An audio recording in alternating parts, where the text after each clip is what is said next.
1999년 4월부터는 도시지역 자영자에게까지 확대 시행되고 있다. 지난 30년간 경제성장 위주의 개발 정책으로 빈부간 불균등이 심화되었고 저임금과 인플레이션으로 근로자 및 농어민 대다수의 국민이 사회복지에서 소외되어 왔다. 현재 한국의 사회복지에 투입되는 비용은 대략 GNP의 3% 수준에 불과하여 서구 복지국가라고 볼 수 있는 나라들의 30에서 40% 수준과 비교할 때 매우 낮은 수준인 것이다. 아직도 많은 국민들이 상대적인 빈곤과 질병 등의 생활고를 겪는 상태가 존속하기 때문에 복지사회의 건설을 위해서는 소외된 계층을 포함하는 전 국민 대상을 포용하는 과감한 사회보장제도의 확립이 요구된다.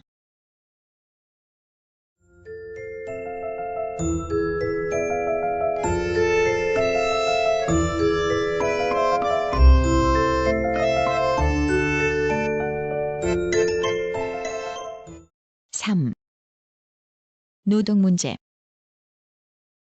노동이라는 육체적, 정신적 활동이 어떤 사회관계 속에서 어떤 사회적 형태로 행해지는가는 시대에 따라 다르나 현대 사회의 시대적 형태는 자본주의하의 임금노동, 즉 생산수단을 소유하지 못한 자가 그가 갖고 있는 유일한 상품인 노동력을 판매하여 그 대가로 임금을 획득하고 그것에 의하여 생활을 영위하는 것이다. 이러한 노동의 담당자 문제가 노동 문제로서 주요한 사회 문제화가 된 것은 자본주의 사회에서이다. 왜냐하면 자본주의 사회에서 임노동은 노예나 농노와는 달리 노동력의 판매자인 노동자가 사회적으로 어디까지나 자유로운 주체가 되어 있고 자본 측은 노동력을 계약에 의해 생산의 한 요소로서 고용될 수밖에 없기 때문이다.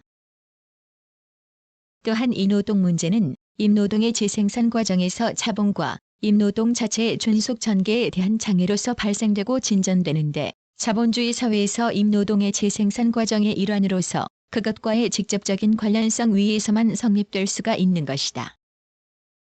따라서 자본주의 사회의 노동 문제는 자본가와 노동자 간의 이윤을 둘러싼 문제가 기본이 되며 나아가 사회, 정치적인 측면에서의 이해의 갈등 관계가 성립한다. 그런데 임노동의 전체 조건이라 할 수 있은 자유노동자층의 형성은 자본 축적 과정과 맥락을 함께한다.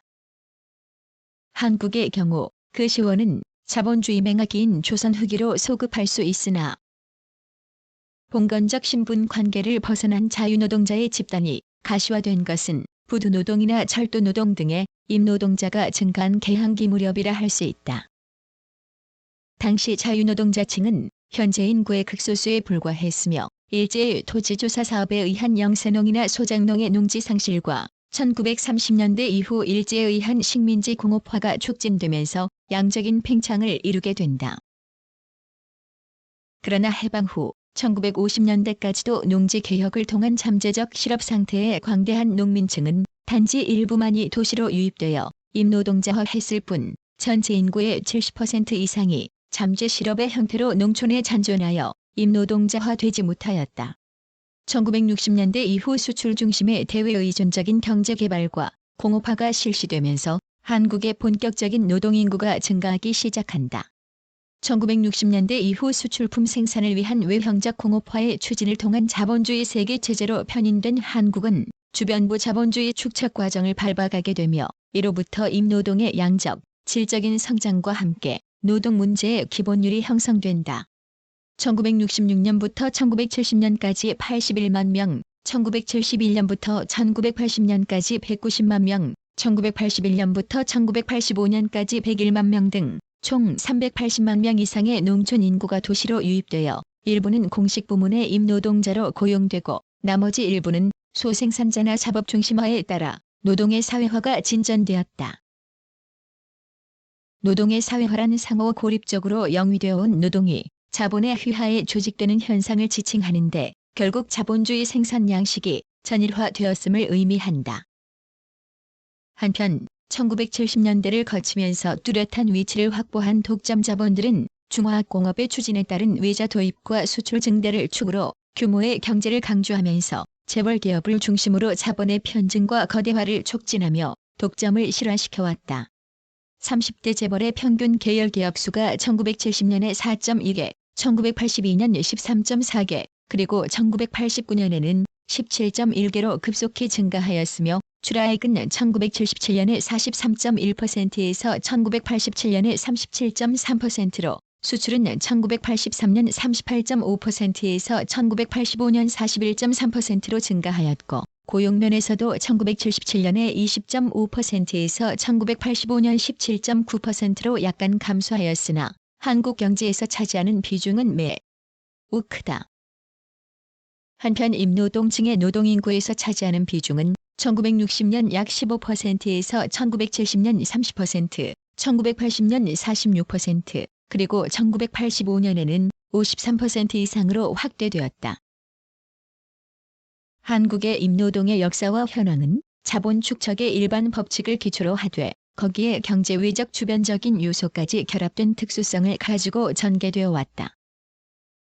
자본 측은 노동과정에서 경공업이 중심을 이루던 1960년대 중엽까지는 직접 통제를, 1960년대 후반부터 1970년대 중반까지는 기술적 통제를 그리고 1980년대 중엽까지는 관료적 통제를 통하여 일방적인 지배력을 행사했으며 국가의 강력한 행정력과 경찰력 또한 노동과정 외부에서 자본가들의 지배력을 더욱 굳건히 하였다. 그러나 1980년대 중엽 이후 1990년대에 들어와 노동자들의 힘의 증대를 통한 조직력적인 대응은 자본가들과 국가의 일방적인 지배 관철을 불가능하게 하였으며 노동자들의 요구에 일정한 양보를 하게 하여 노동자들의 실질적인 생활 향상이 진전되었고 노동 통제 방식도 강제적인 통제 방식보다는 통의에 기초한 이데올로기적이고 헤게모니적인 통제 방식으로 바뀌어가고 있다. 그러나 아직까지도 한국의 임노동과 자본 및 국가의 관계는 임노동의 절대적인 힘의 미학과 자본 및 국가의 우세 속에 잠재적인 갈등 요소가 많다. 따라서 이러한 임노동과 자본 간의 갈등을 최소화할 수 있는 자본 임노동 관계의 실질적인 힘의 균형 유지와 노동 문제 제도화가 요청된다. 임금 동향을 보면 1998년 월 평균 임금 총액은 142만 7천 원으로 전년 대비 2.5% 감소하여 조사가 시작된 1970년 이후 처음으로 감소세를 나타냈다. 이처럼 임금이 감소한 것은 지속되는 경기 불황으로 기업의 협약임금 인상률이 2.7% 감소했고 근로시간 단축으로 초과급여가 줄었으며 상여금 반납 및 삭감 등으로 특별급여의 지급률이 낮아졌기 때문이다. 취업자 수는 1997년 2104만 8천 명에서 1998년 1992만 6천 명으로 112만 5천 명이 감소했고 이에 따라 실업자 수는 1997년 55만 6천 명에서 1998년 146만 3천 명으로 실업률은 6.8%에 달하고 있다.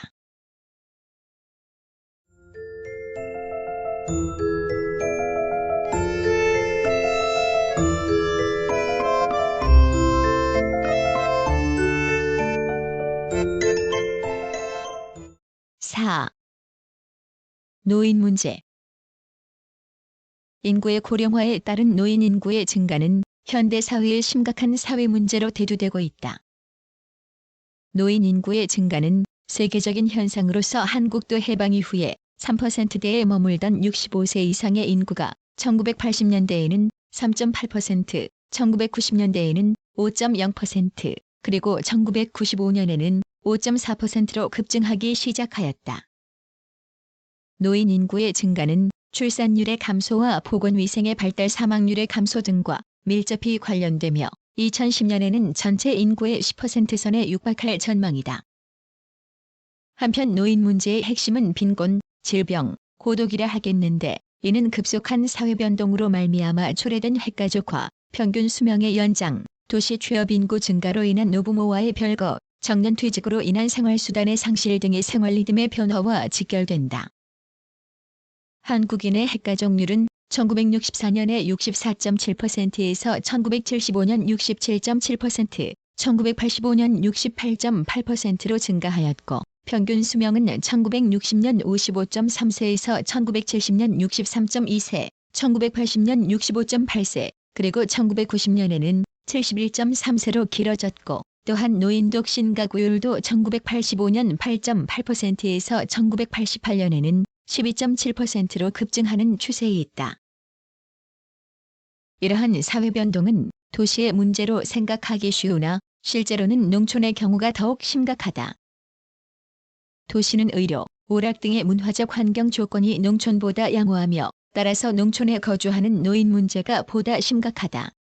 1988년의 노인 단독 가구는 대도시의 경우 14.7%, 중소도시 17.0%임에 비해 농촌의 경우는 30.9%나 되어 노인 독거에서 볼 수 있는 외롭고 고통스런 나날을 보내고 있는 노인이 많다.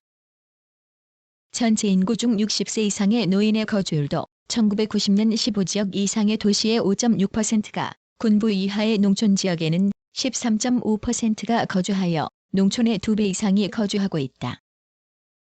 농촌 지역의 노인들은 도시에 취업하고 있는 자식들과 떨어져 고통스러운 농업 노동에 종사하며 충분한 영양과 휴식 및 오락을 제대로 즐기지 못하고 있는 실정이다.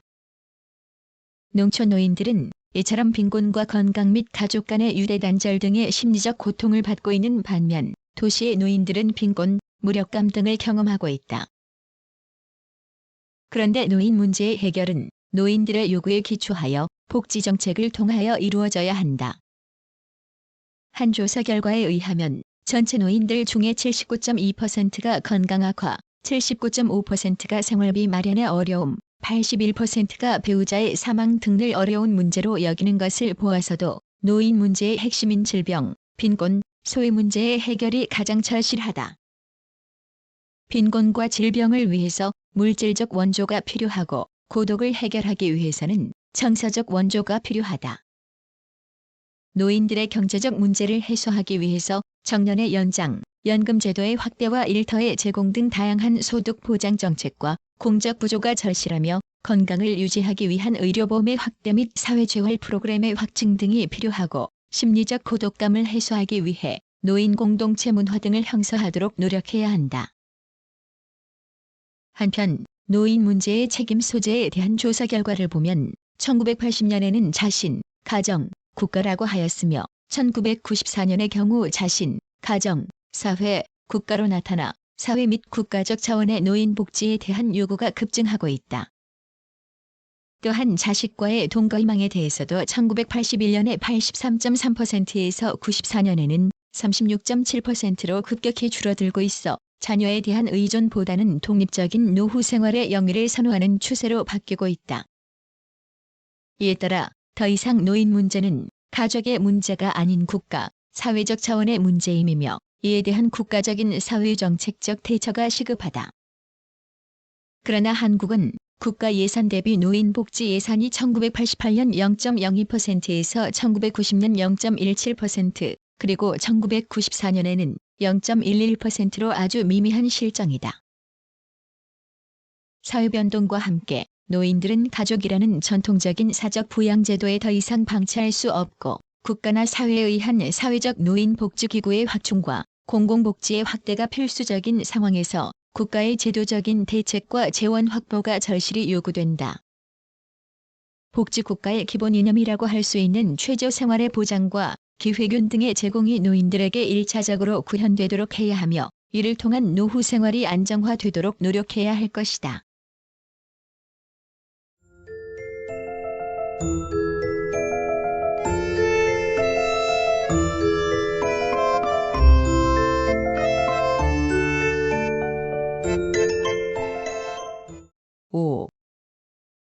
매스 커뮤니케이션. 단일 언어의 사용과 비교적 높은 문자 보급률 및 교육 수준의 향상 등으로 한국의 언론은 질적으로나 양적으로 빠른 성장을 보였다. 한국 헌법은 건국 후 현재까지 언론의 자유를 보장하고 있는데 모든 국민은 언론, 출판의 자유와 집회, 결사의 자유를 가진다고 규정하는 한편 언론, 출판은 타인의 명예와 권리 또는 공중도덕이나 사회윤리를 침해하여서는 아니 된다.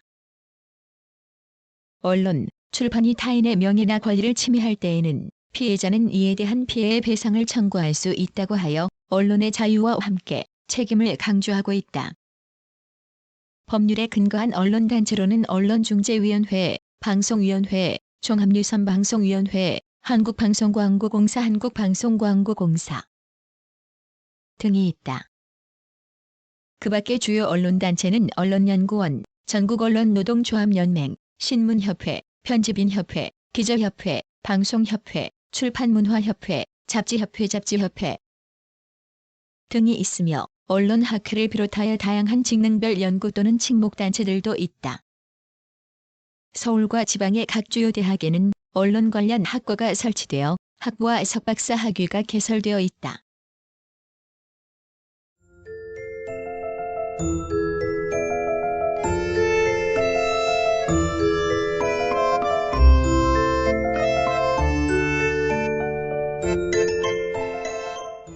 (1) 신문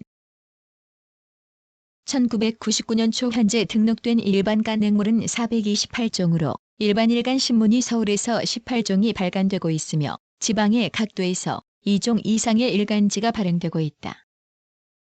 통신사는 전국의 신문사가 공동으로 출자하여 설립한 연합통신과 북한 뉴스를 전문으로 취급하는 내외 통신이 있다. 연합통신은 세계 각 나라의 주요 통신사와 제휴하여 외국의 뉴스를 국내에 공급하는 한편 국내 뉴스를 해외로도 송신하고 있다. 한국에서 처음으로 신문이 발간된 것은 정부기관인 방문국이 1883년에 창간한 한성순보였다. 그 후에 창간된 여러 신문들은 한말과 일제강점기의 국민계몽에 크게 이바지하였고 구국구국 항일투쟁을 8.15 광복 후에는 반공, 반독재, 민주화를 위해 노력하였다.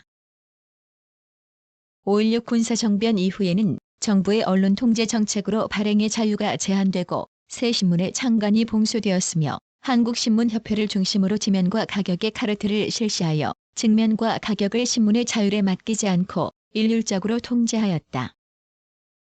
또한 전국의 언론인은 정부가 발급하는 보도증을 소지하도록 하였다.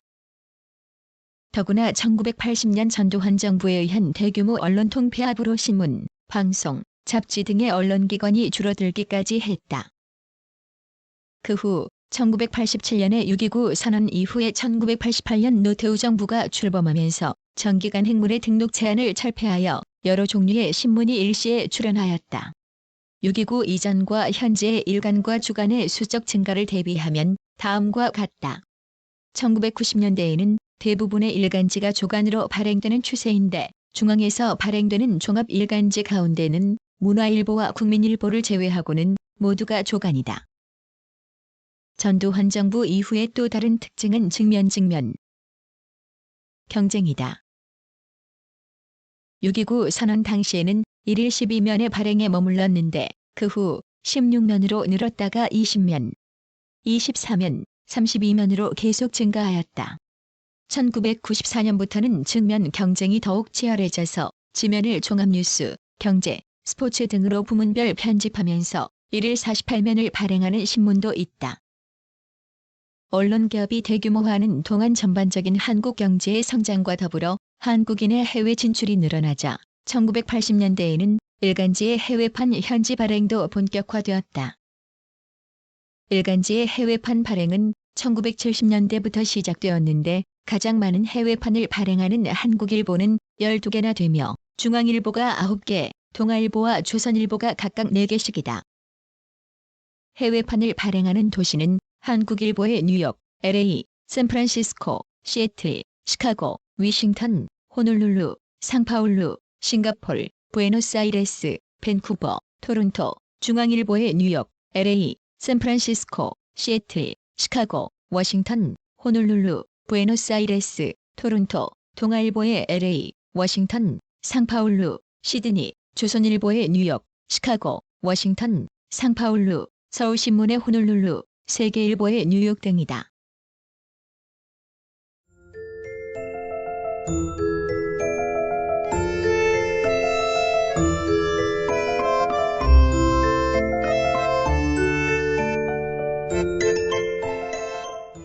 (2) 방송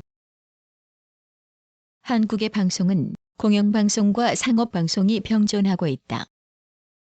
텔레비전은 1. 공중파 5개 채널 2. 1995년에 개국한 4개 지역민방 3. 1995년에 개국한 유선방송 CATV 31개 채널 4. 1995년에 전파를 발사하여 1996년부터 방송이 시작된 위성방송 등으로 다매체 다채널 시대가 도래하였다. 공중파 방송은 한국방송공사와 문화방송, 서울방송의 3개 방송사가 방송하는 4개 채널의 종합 텔레비전과 교육방송이 있다. 라디오 방송국은 종교방송인 기독교방송 CBS, 서울 외에 5개 지방본부, 극동방송, 아시아방송, 불교방송, 평화방송이 있다. KBS는 서울 본사를 중심으로 25개의 지방방송국이 있고 MBC는 중앙과 지방을 합쳐 20개의 독립된 방송사가 프로그램을 공급받는 형태로 전국 방송망을 형성하고 있다. 1995년에 개국한 4개 지역 민방과 31개의 CATV 전문 채널과 1996년부터 방송이 시작되는 위성방송 등으로 채널의 수가 급격히 늘었다. 방송사 종사원은 1981년 이후 꾸준히 증가하고 있다.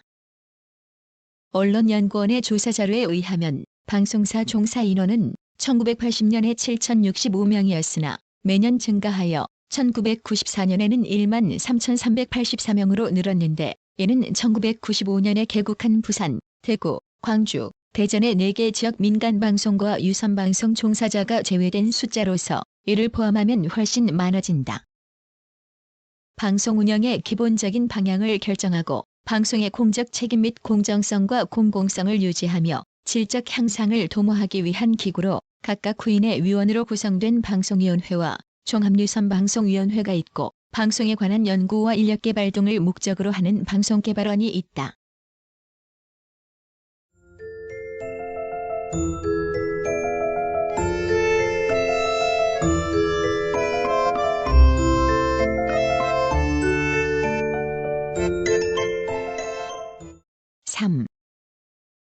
출판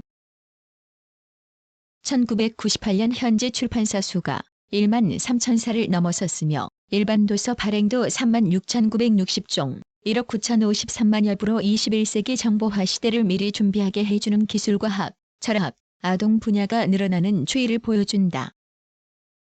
이 중 잡지는 노태우 정부 이후 크게 늘어나 사보 등 무가지를 포함하여 총 8,724종이 발행되었지만 IMF의 영향으로 1998년 현재 6,940종으로 줄어들었다. 출판 시장의 경쟁이 치열해지면서 차츰 나이와 직업에 따라 시장을 세분화하고 있으며 리더스 다이제스트를 비롯하여 뉴스위크 행복이 가득한 집지어 보그 엘르마리 클레르 휘가로, 앙팡 에스콰이어 등 외국의 지명도 높은 잡지사들과 라이센스 계약을 체결, 국제화를 시도하는 잡지들도 늘어나고 있다. 편집은 독창적인 디자인으로 읽는 즐거움을 더해주고 있는 반면 무역 관련 지적재산권 협정 가입에 따라 1995년부터는 해외 저작권료 부담을 극복해야 할 과제를 안고 있다. 그동안 영세한 시설을 보유하였던 인쇄계는 CD-롬, CD-롬, 타이틀 등 전자출판이 본격화되고 다품종 소량 생산체제가 자리를 잡아가자 이에 발맞추어 첨단 인쇄기를 도입, 이제는 인쇄물을 해외에 수출할 만큼 성장하였다. 출판 부문에서 유통 분야는 가장 낙후된 분야로 꼽혀왔으나 전문 인력을 양성하고 대규모 자본을 투입하여 물류비용 절감을 위해 꾸준히 노력하고 있다. 광고비 내시금료, 서비스 오락에 이어 3위를 차지할 만큼 많으나 오히려 도산의 원인이 되기도 하여 합리적인 경영이 요구된다. 금세기 말까지 완공할 예정으로 경기 파주에 추진되고 있는 출판문화정보산업단지 조성에 발맞추어 생산과 유통의 합리화를 꾀하려는 업계의 관심과 기대가 크다.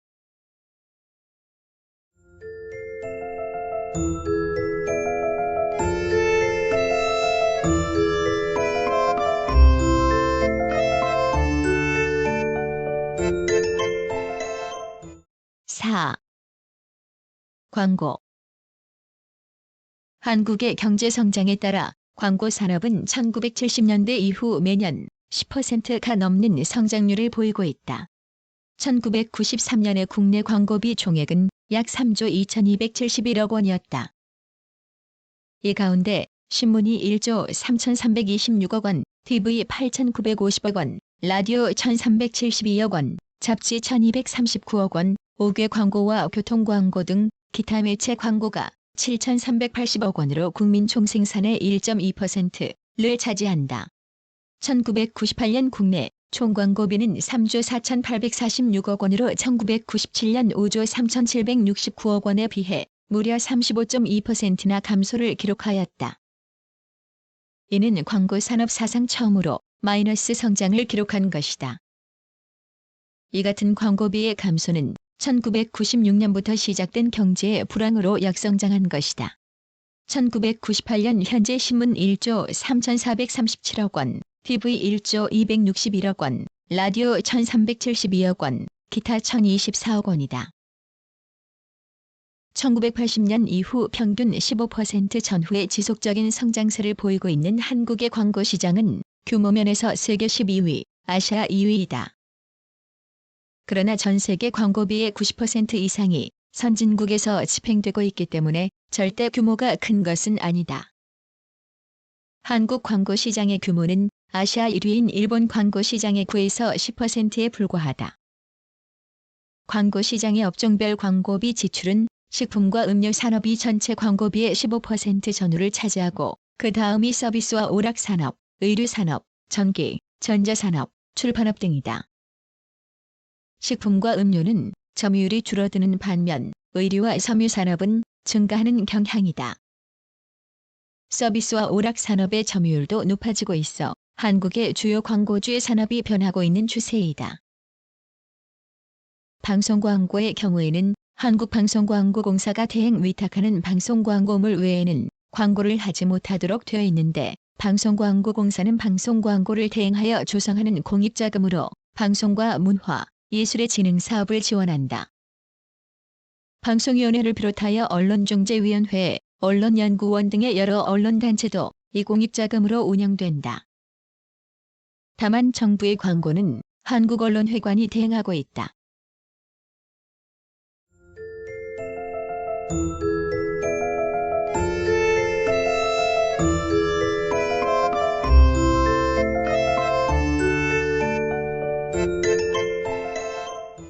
(6) 종교.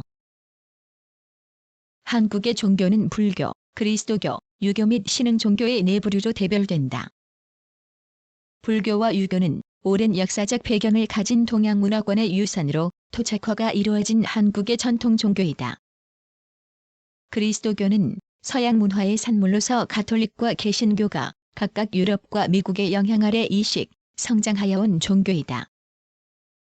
신흥 종교는 불교, 그리스도교, 유교처럼 사회적으로 인정받고 있는 제도 종교에 비하여 성립 시기가 오래되지 않은 종교를 말한다. 여기에는 원불교, 천도교, 대종교, 통일교 등과 기타 사이비 종교가 포함된다.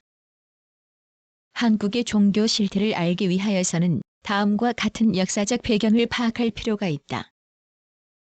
1. 왕조의 교체와 더불어 새로운 지배 이념으로서 새 종교가 등장하였고 2. 이러한 사실 때문에 종교 간에는 알력과 갈등이 생겨났으며 3. 중국에 대한 사대와 민족의 자주적 독자성 사이에 잠재된 대립적 견해가 가끔 표면화하였고 4. 토속 신앙으로서 산악, 일월성신, 거석, 고목 등 다신교적, 애니미즘적 원시신앙과 샤머니즘적 무속신앙이 공존하여 고도의 지성이 아니고서는 불교, 유교의 형이상학이나 철학은 물론 그리스도교의 신학적 논리를 이해하기 어려운 실정이다.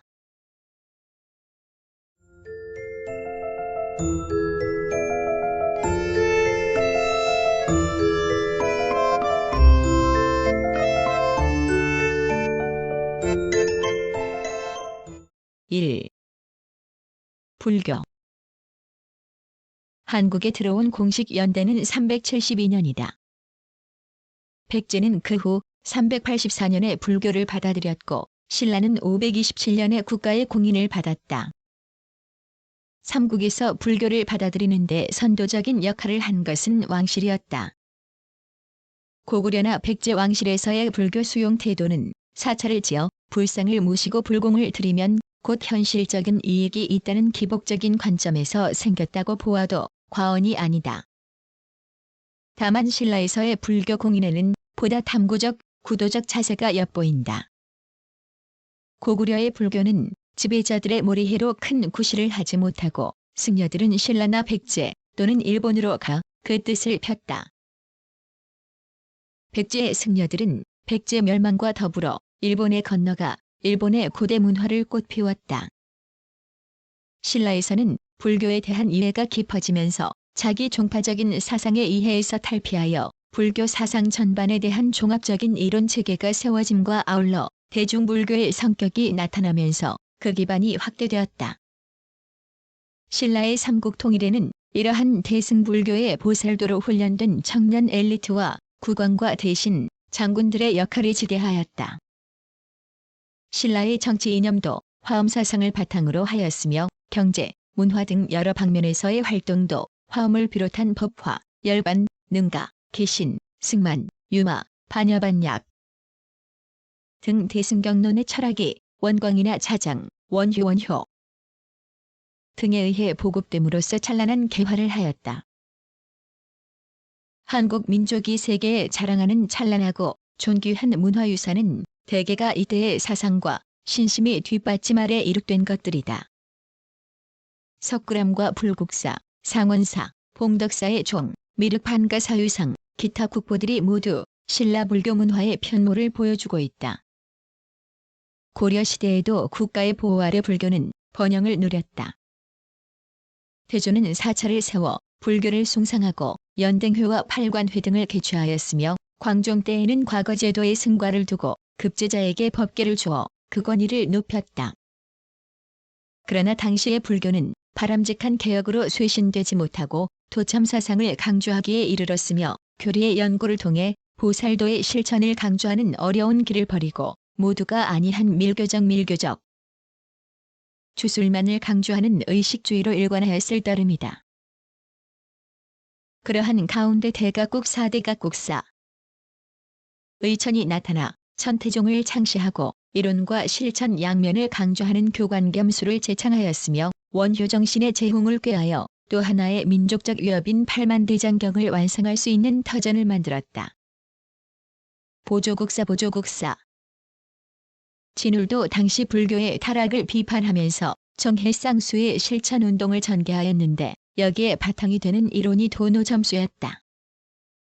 그러나 원나라의 간섭기에 접어들면서 불교계의 혁신운동은 단절되고 당시 불교 사찰이 곤문세족의 후원 아래 막대한 토지와 노비를 소유하는 등 세속화되어 고려 말의 불교는 성리학을 수용한 신진사대부들로부터 비판을 받게 되었다. 그리하여 그 부패와 타락은 결국 조선 왕조의 출현과 더불어 숭유배부를 공식적으로 정책화하게 만든 주원인이 되었다. 조선시대에는 억불 정책으로 도척제를 실시하고 또 칠종파를 선교교 양종으로 통합, 사찰의 건립도 억제하였다. 그러나 불교가 국가의 지도 이념으로서의 지위는 잃었지만 민간에서는 여전히 신봉되어 그 사회적 기반을 유지하였다. 이와 같은 어려운 상황 하에서도 임진왜란 때에는 결연히 권계하여 국가와 민족의 생존을 위해 외적을 무찌르고 난국을 극복한 것은 호국, 호민, 호법의 강인한 전통을 이어받은 결과였다. 개화기의 한국 불교는 조선 왕조의 억불 정책에서는 벗어났으나 일제강점기에는 강력한 통화정책으로 말미암아 일본 불교에 예속되었다. 이에 한용운 등과 같은 인사들은 조선 불교 유신론을 내세워 불교의 자주성 회복과 쇄신을 주장하였다. 그러나 이미 500여 년에 걸쳐 탄압과 멸시와 푸대접으로 모든 발전과 개혁의 자유활동을 폐쇄당해 인습화된 한국 불교를 유신하고자 한 그의 이상을 실현하지 못했다. 광복 후 한국 불교가 맞이한 정세는 역시 그 유신을 가능하게 할 만큼 좋은 사정은 아니었다. 그리하여 8.15 광복 후 1950년을 지내오는 과정에서 한국의 불교계는 적지 않은 시행착오를 겪으면서 1970년대에 일대 혁신운동을 일으켜 승려의 자질 향상, 교육의 쇄신, 포교의 다양화 등을 추진하였으며 세계불교연합회를 창설하여 한국 불교의 지도력과 공신력을 높였다. 현재 한국 불교 주요 종단으로 조계종과 태고종이 있고 그 밖에 법화종이 2파, 총화종, 천태종, 진각종, 일승종, 불입종, 정토종, 화엄종, 보문종, 법상종, 용화종, 원효종, 진원종, 천하불교, 미륵종 등 23개 종파가 있다.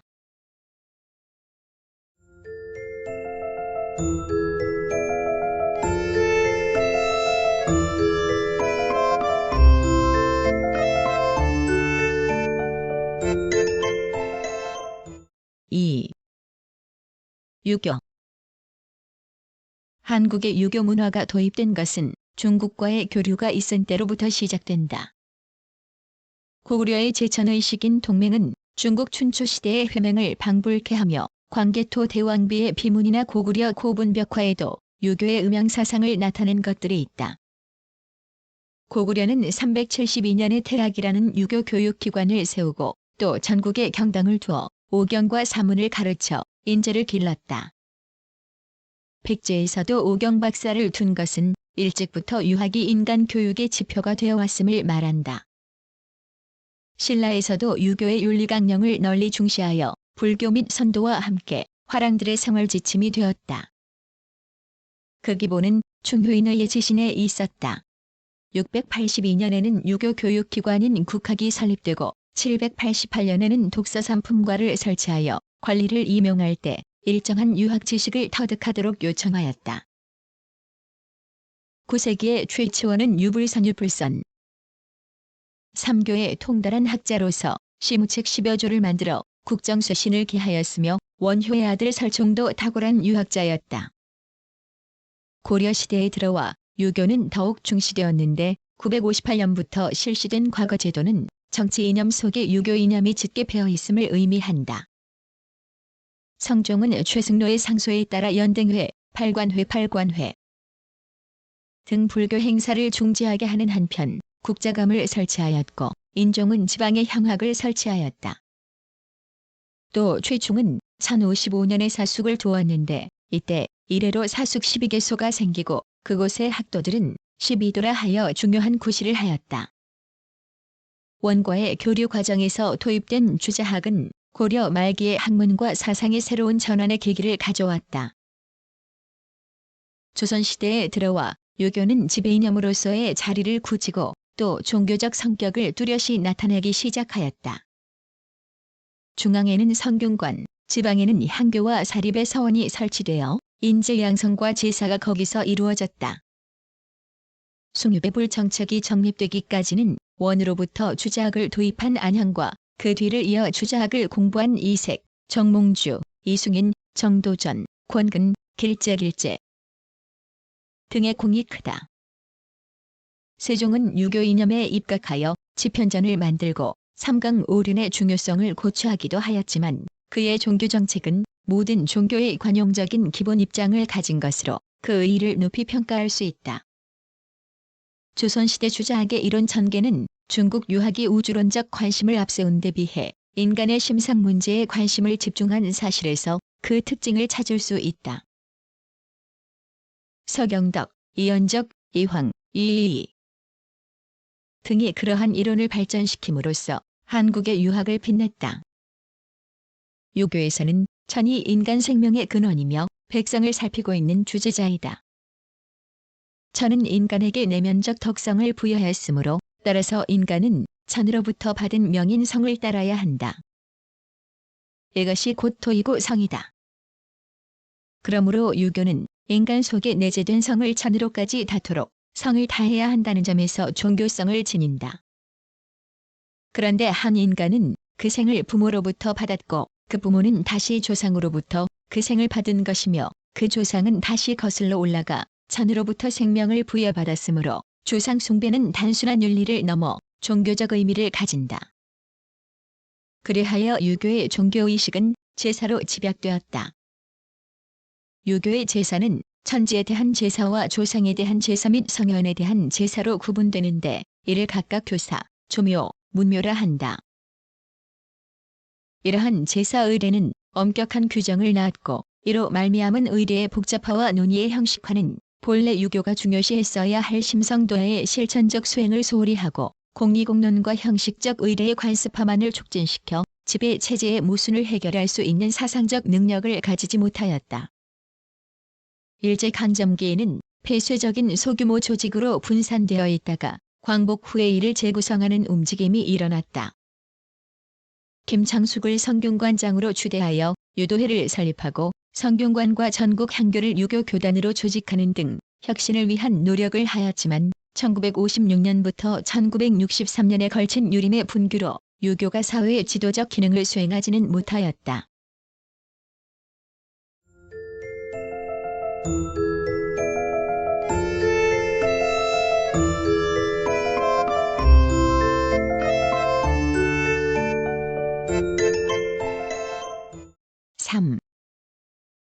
그리스도교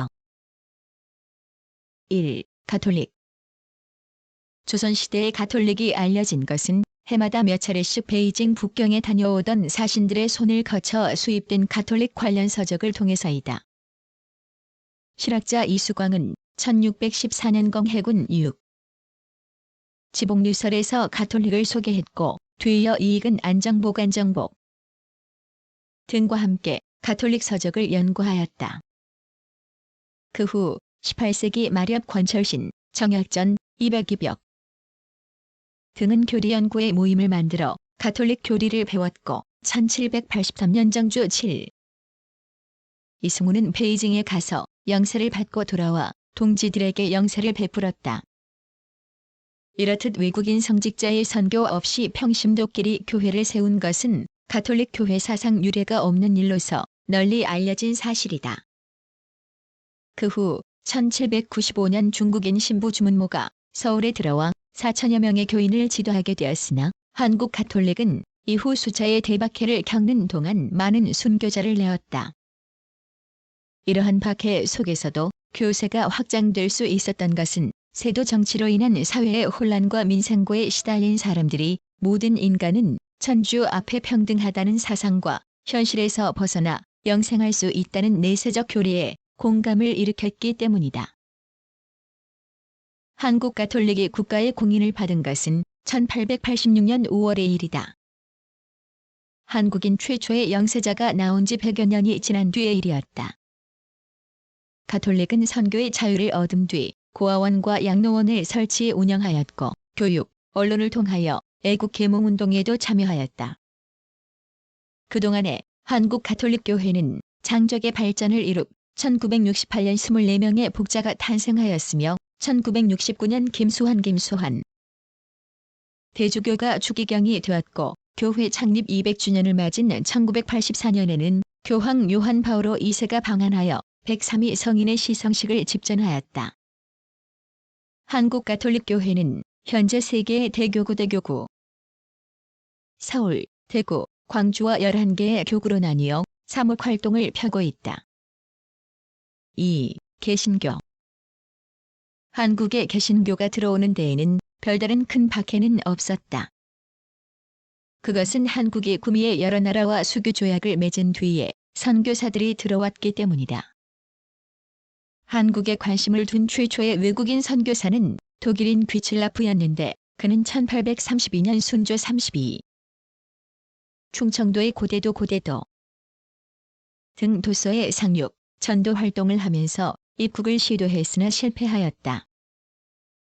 그 후 스코틀랜드 연합장로교 소속의 선교사인 R.J. 토머스, J. 로스, J. 맥킨타이어 등이 입국하였다. 토머스는 1866년 고종 3.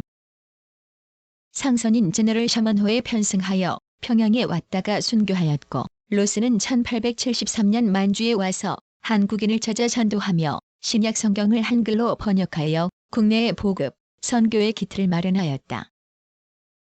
또 맥킨타이어도 만주에서 활동하였다.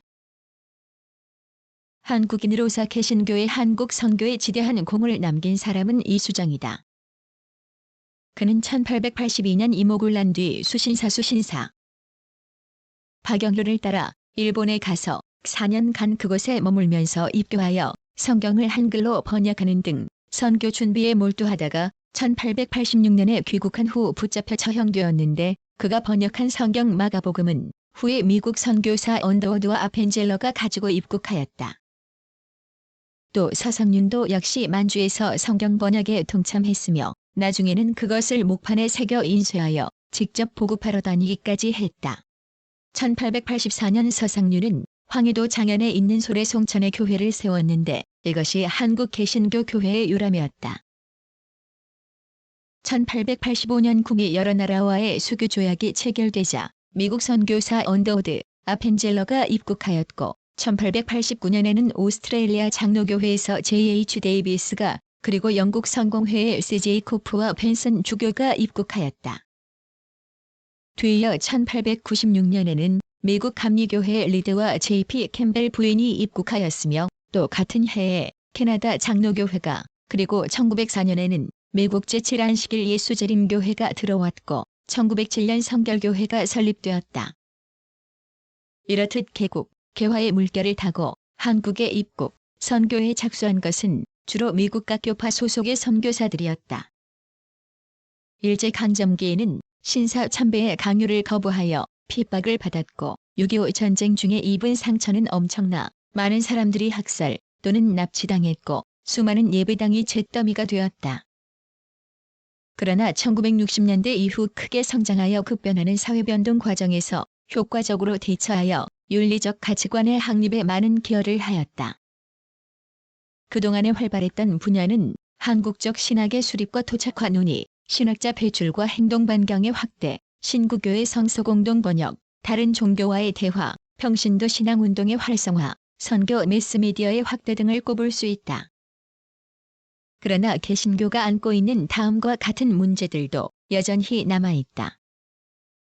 1. 교단의 분열 현상. 2. 농촌교회와 도시교회의 양극화. 3. 교회 내 청소년 교육의 부진과 신자수 감소. 4. 교회의 기복적 샤머니즘화 현상 등이다.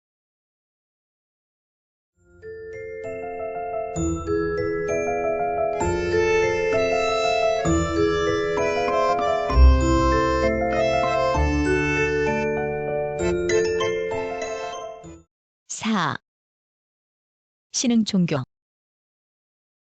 천도교는 철종 때에 일어난 동학을 계승하고 1906년에 천도교라 개칭한 한국의 독특한 종교이다.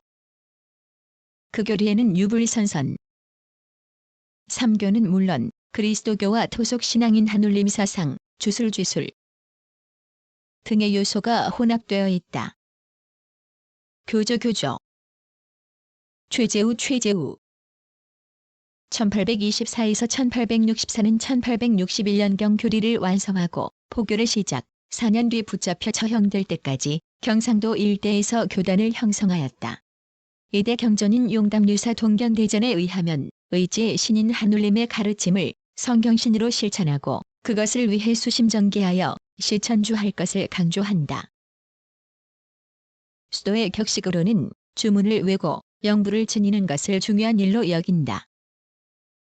원불교는 교조 소태산소태산. 박중빈이 1916년 26세 때 호련히 깨달은 바 있었는데 그때의 심경을 만유가 한 죄성이며 만법이 한 근원이로다.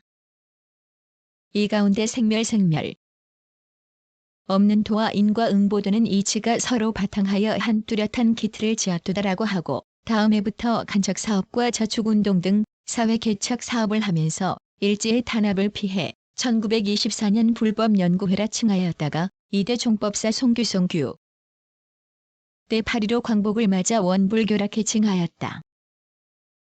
교리는 1943년에 지은 정전에 전하는데 그 교리를 보면 이론상의 진리를 중심으로 신학문과 수행문을 내세우고 있는데 신학문은 마음을 닫고 천지은, 부모은, 동포은, 법률은의 사안에 보답하는 것을 밝힌 것이며 수행문은 사람이 정신을 수양하고 사리를 연구하여 본래의 맑은 마음을 드러내야 함을 가르친 것이다.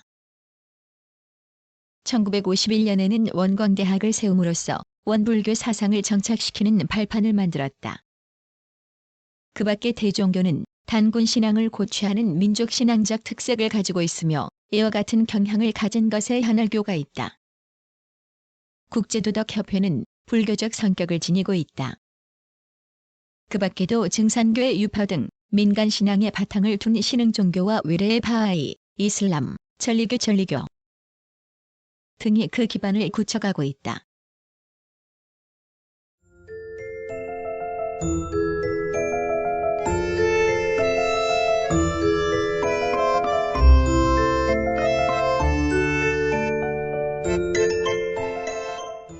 7. 교육. 1945년 8.15 광복을 맞아 한국의 교육은 일제의 식민지 교육에서 탈피하고 국가의 재건과 더불어 새로운 민주교육의 기초를 마련하였다. 그러나 6.25 전쟁으로 일시 퇴보하기도 했지만 전후 어려운 여건 속에서 민주주의 교육 이념 아래 교육제도, 교육 내용, 교육 방법 등을 단기간에 혁신적으로 발전시켜왔다. 1945년 9월 교육계 대표 10명으로 구성된 조선교육심의회가 매군정의 교육자문기구로서 발족되었다. 조선교육심의회에서는 초창기의 대한민국 교육에 관한 중요 문제를 심의, 결정하였는데 주로 교육이념, 교육제도, 교육행정, 교과서 등에 관한 사항을 입안, 결정하였다. 이 심의회에서는 1946년 3월 20일 민주교육의 방향을 제시하였는데 주된 내용은 홍익인간의 교육 이념과 6334의 학교 제도 및 사실 7국으로 편제한 문교부 직제 등으로서 이것은 오늘에 이르기까지 국민교육의 근간을 이루고 있다. 각급 학교 교육의 방향과 지표인 교육이념은 교육법 1949 12월 31일 제정 제1조에 명시되어 있다. 즉, 홍익인간의 이념 아래 인격을 완성하는 개인적 이념과 민주국가 발전에 봉사하는 국가적 이념 및 인류 공영의 이상을 실현하는 세계적 이념을 제시해 놓았으며 이를 바탕으로 각급 학교에서는 구체적인 교육 목적과 교육 내용을 정하고 교육에 임하도록 하였다.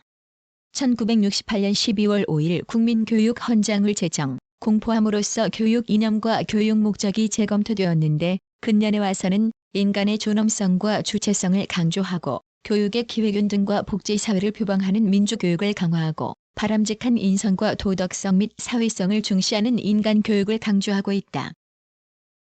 교육제도는 8.15 광복 직후 미군정 당시 6.6사제를 일시 채택하였지만 대한민국 정부 수립 이후 기간 학제로서 6.33사제의 단선형 학제가 정립되었다. 초등교육 6년은 무상 의무 교육으로서 1980년대에 와서 그 기반이 정착되었으며 중등교육 전기 3년은 동일 계열 중학교 과정이고 후기 3년은 고등학교 과정으로 인문계열과 실업계열로 분리하고 있다. 중등교육을 잇는 고등교육은 4년제 대학이 중심적 위치에 있다.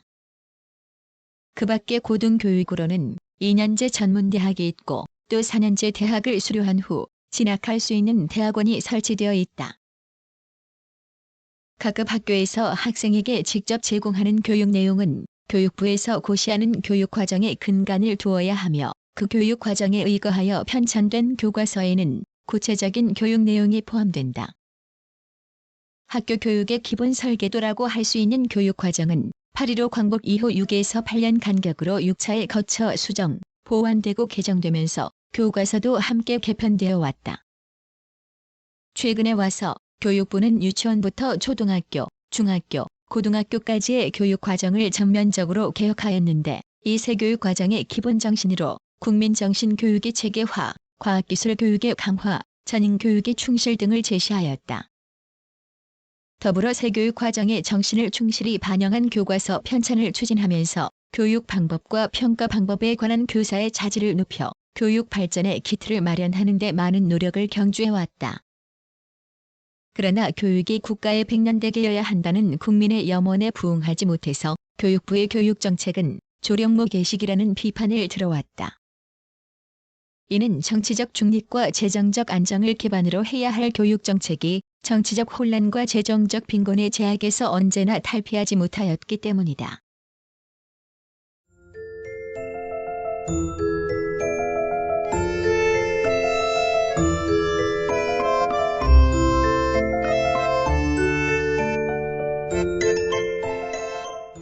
(8.15) 광복 이후 교육정책은 의무교육정책, 교육자치정책, 대학정원정책, 교육계획정책, 교과서정책, 입시정책, 실업교육정책 등에서 시행착오를 거듭해왔다. 교육정책을 수행하기 위한 교육행정의 중앙기구는 교육부이며 지방기구는 시도교육위원회 및 교육감, 하부조직으로 구시군 교육청이 있다. 교육부의 직제는 삼실 5국으로 편제되어 학교 교육, 평생교육 및 학술에 관한 업무를 수행하고 있다. 교육부를 비롯한 전체 교육행정 조직의 임직원은 국가교육공무원으로 임명제이며 다만 시도의 교육감은 당해 교육위원회에서 선출하고 부교육감은 당해 교육감의 추천을 거쳐 대통령이 임명한다. 또 하급 교육행정기관인 자치구 교육청의 교육장은 장학관으로서 돕도록 하되 그 직원은 지방공무원으로 충당하도록 되어 있다. 한국의 지방교육행정은 1952년 지방자치제가 실시됨에 따라 시군을 기초단위로 하는 교육자치제가 실시되어 군에는 법인제로 된 군교육구를 설치하고 의결기관으로 초등교육을 심의하는 군교육위원회, 집행기관으로 군교육감을 두었다. 약 8년 동안 지속된 교육자치제는 5.16 군사정변을 기해 지방행정 일원화 등의 명목으로 폐지되고 교육행정이 내무행정의 산하로 이관되었다. 그러나 1964년 시도의 교육위원회를 단위로 하는 변형된 교육자치제가 실시되어 1991년 초까지 지속되었다. 이 당시의 교육위원회는 7인으로 구성되는 합의제 의결기관으로 위원 중 2인은 당의 시장, 도지사와 교육감이 당연직으로 임명되고 5인은 문교부 장관에 의해 임명되었다. 1991년 지방자치에 관한 법률에 의해 실시된 교육자치제에서는 해당 시도의회에서 선출한 교육위원으로 교육위원회를 구성하고 교육위원회에서 시도 교육감을 선출하는 등 지방교육행정기구의 의결기구와 집행기관이 민주적인 방식으로 성립되어 본격적인 교육자치제를 실현하게 되었다. 정부 수립 이후 오늘날까지 정부의 교육 예산 비중은 크게 증대하였으나 교육 인구의 양적 팽창에 비하여 교육 재정의 증가가 따르지 못하는 실정이었다.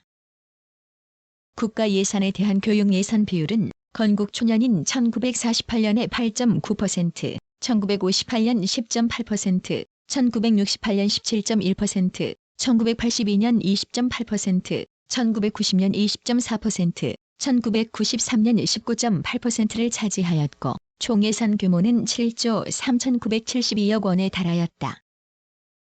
교육 재정 문제를 해결하기 위하여 1982년부터 교육세를 신설하여 시행하고 있다.